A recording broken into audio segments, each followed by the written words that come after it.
और निशांत रावल साहब, जितनी बातचीत आपने शीतल सर ने जो चीजें कही, कई सारी चीजें उन्होंने गिनवाई और बाकी परिस्थितियां बाकी सबने बताई। भारतीय जनता पार्टी की मजबूती के कई सारे कारण गिनवा दिए गए कि क्यों आखिर भारतीय जनता पार्टी इस जगह पर खड़ी है। अब सारी परिस्थितियां देखने के बाद जिस तरीके से सियासी हालात अभी चल रहे हैं, इन सबके बीच में राहुल गांधी का ये जो दावा आता है, इन दावों के सापेक्ष पार्टी आज की तारीख में क्या क्या कर रही है, क्या कार्यक्रम ऐसे चला रही है जिनके बूते पर राहुल गांधी जो इस तरीके के दावे कर रहे हैं, या कुछ ऐसा खास जो हो सकता है भाई पार्टी की रणनीतियां अपनाई जा रही हों, कुछ गारंटियां जो दी जा रही हैं। आप क्या देखते हैं आप पार्टी की ऐसी मजबूती जिसके सापेक्ष राहुल गांधी इतना बड़ा दावा कर दें? राम भाई, सबसे पहले तो आपकी ये जो डिबेट है, जो सब्जेक्ट है डाउनफॉल, उसकी शुरुआत में आपको ये फोटो से करूंगा। ये आप बहुत ही क्लियरली देख सकते हो। एक में है ROTI, रोटी, जिसके बलबूते पे 2014 और 2019 में बीजेपी आई, मेजोरिटी सीट्स लेके आई, 300 प्लस सीटें लेके आई। और दूसरा जो आपको दिख रहा है बीजेपी की हकीकत, जिसका स्पेलिंग भी होता है RIOT।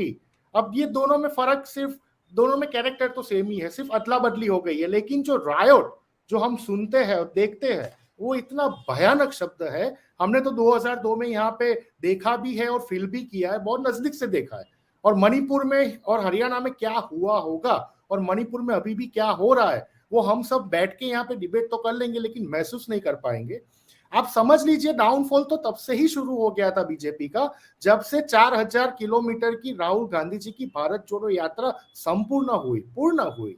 जब राहुल गांधी जी ने, मुझे याद है, कन्याकुमारी से अपनी यात्रा की शुरुआत की थी, तब यही बीजेपी के प्रवक्ता हर एक चैनल में जाके बोलते थे, अरे भाई साहब, ये तो 25 किलोमीटर क्या 5 किलोमीटर भी नहीं चल पाएंगे। ये तो महाराजा है, ये तो राजा, ये तो प्रिंस है, चलने की कैपेसिटी नहीं है। लेकिन राहुल गांधी जी ने जब ये देश में आजादी के बाद दांडी मार्च हुआ था, उसके बाद एक नया इतिहास बना के दिखाया, तब से ही भारतीय जनता पार्टी के खेमे में खलबली मच गई थी।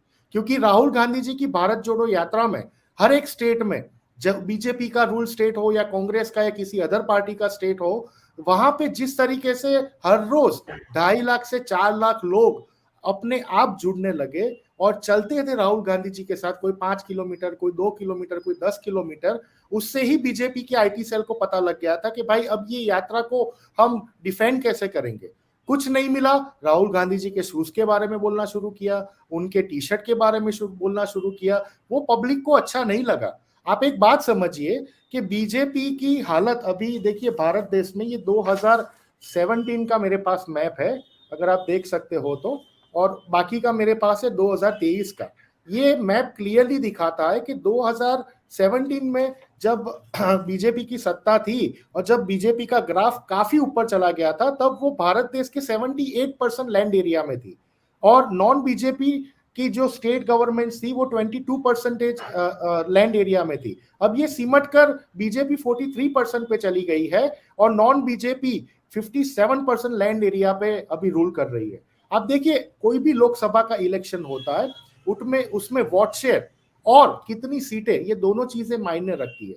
लेकिन बीजेपी किसके ऊपर फोकस करती है? हम तो 300 से ज्यादा सीटों पे मेजोरिटी पे बैठे हैं जी, लेकिन ये भूल गई कि बीजेपी को 2019 में यही भारत देश की जनता ने सिर्फ 38% वोट दिया था। 62% वोट शेयर आज के दिन में भी नॉन बीजेपी वोटर्स भारत देश में है।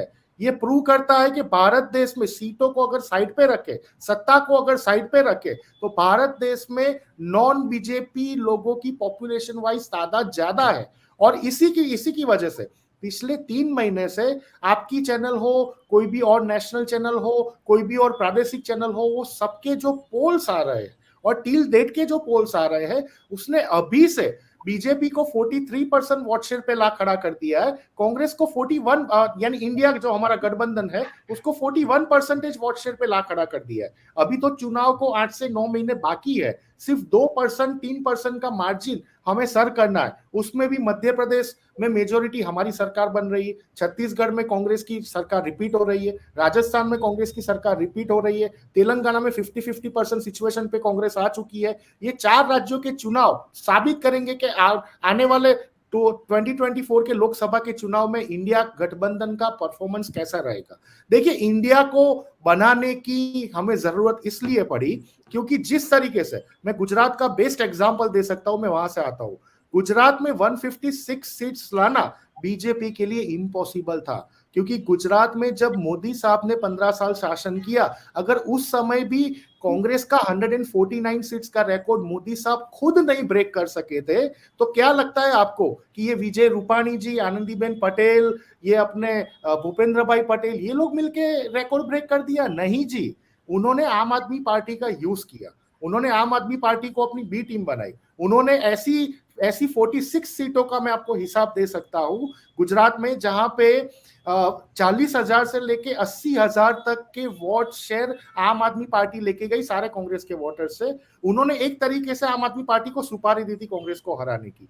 इसी तरह पूरे लोकसभा में 300 से ज्यादा सीटें राम भाई ऐसी है जहां पे अगर सेकंड और थर्ड नंबर की पार्टी जो लड़ती है लोकसभा और बीजेपी जीतती है, नंबर 1 पे आती है, तो सेकंड और थर्ड का आप कैलकुलेशन करोगे तो वो बीजेपी का जो वोट शेयर होता है उससे ज्यादा निकल जाता है। ऐसी हमने 300 प्लस सीट्स आइडेंटिफाई की है, और वो सारी की सारी हमारी 25 बाकी की गठबंधन की पार्टी के लीडर्स को हमने समझाया है कि भाई आपकी विचारधारा एंटी बीजेपी है, आपकी विचारधारा कांग्रेस की विचारधारा नहीं है, हम समझ सकते हैं, लेकिन आपकी विचारधारा तो एंटी बीजेपी है, तो क्यों ना हम साथ में आके ये 2+3 करें, जिसकी वजह से 1-to-1 मार्किंग में हम फाइटिंग करेंगे तो इजीली हम बीजेपी को हरा सकते हैं। क्योंकि लोग तो जिस तरीके से मैंने बोला कि 1, 2, 3, तो जो 2, 3 का जो कैलकुलेशन होता है, लोग तो एंटी बीजेपी मतदान करते हैं राम भाई, लेकिन क्या हो जाता है, एक ही विचारधारा वाली स्टेट पार्टियां एक ही सीट पे अंदर अंदर लड़ती है, अपने ईगो क्लैश करती है, इसका फायदा सीधा बीजेपी को होता है, और कोई लॉजिक तो है नहीं। 2014-2019 में बीजेपी ने अपने धोखा पत्र में, घोषणा पत्र नहीं बोलूंगा, धोखा पत्र में जितने भी वायदे किए हैं, मुझे विश्वास है उसमें से 90%, 90% वायदे बीजेपी ने भारत देश की मध्यम वर्ग और भारत देश के गरीबों के लिए पूरा नहीं किया है।